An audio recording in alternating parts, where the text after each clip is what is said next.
Shavua Tov and Shana Tova, everybody. Happy New Year and welcome to a brand new year with me, Rolene Marks, right here on the Israel Brief, brought to you as always by Lay of the Land.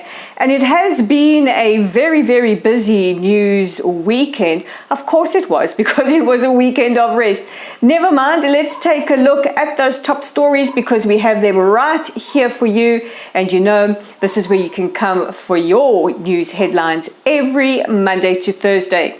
So let's take a look at our top story, and Prime Minister Benjamin Netanyahu has been forced to clarify comments that he made earlier this morning while departing for while at Ben Gurion Airport, departing for the United States, where he will address the UN General Assembly later this week.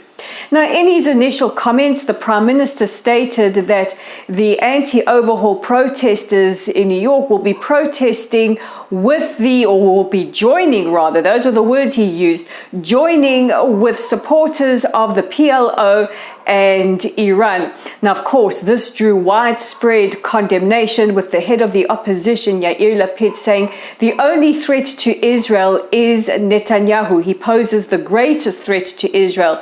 And Benny Gantz, chairman of the National Unity Party, also condemning his comments.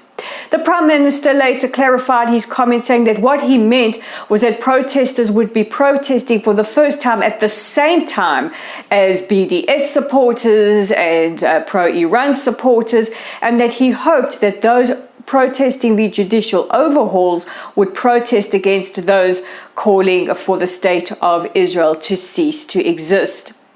Meanwhile, in quite a damning letter, over 80 of some of the most prominent former military and security officials throughout the history of the country, including people like Moshe Ya'alon, Ehud Barak, and many others, have written a letter addressed to Yuli Edelstein, who holds the portfolio of head of the Knesset Foreign Affairs and Defense Committee. In this very, very damning letter, they detail how they believe that Prime Minister Netanyahu undermined the military and the nation. In fact, some pundits are calling this letter an accusation that could be construed as treason. In the letter, they cite multiple areas where the Prime Minister is either on trial or where they believe that he has undermined the state. Now, of course, this is quite a big story. It is a developing story, and we will be following it quite closely. In an unconfirmed report in an Arab publication called Elaf, it was reported that Riyadh, the capital of Saudi Arabia, that's how we refer when we talk about diplomacy, are withdrawing from normalization talks with Israel.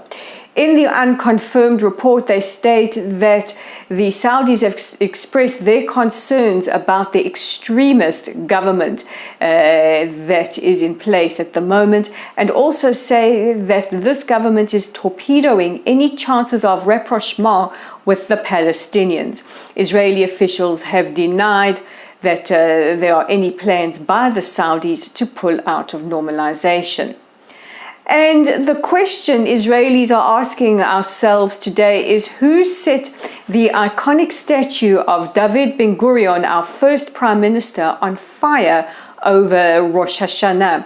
Israelis woke up on first day Rosh Hashanah, that was on Saturday, to find that the iconic statue, or the iconic image of David Ben Gurion doing a headstand, which is a prominent feature on a Tel Aviv beach, had been burnt. Ron Huldai, the mayor of Tel Aviv, condemned this heinous act and said that it will be rebuilt. Meanwhile, police are investigating to see who was responsible. And finally, Germany's ambassador to Israel, Stefan Siebert, has been rebuked for the second time. This time, the ambassador has been rebuked for tweeting out that he was attending the Supreme Court hearings on the reasonableness law last Tuesday.